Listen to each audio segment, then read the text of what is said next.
Selam arkadaşlar, herkese hoş gördük. Bugün yine yepyeni bir videoyla karşınızdayım. Hayranlıkla izlediğimiz Birce Akalay ve İbrahim Çelikkol'dan çok güzel kareler hazırladık. Onlar Siyah Beyaz Aşk dizisinde Ferhat ve Aslı karakterlerine hayat vermiştiler ve herkes tarafından çok beğenilmişti. Biz de onların en özel ve en güzel fotolarını sizler için hazırladık.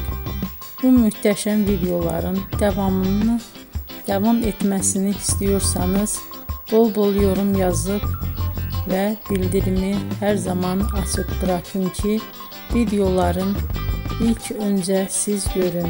Herkese teşekkür ederim. Bizden bu kadar.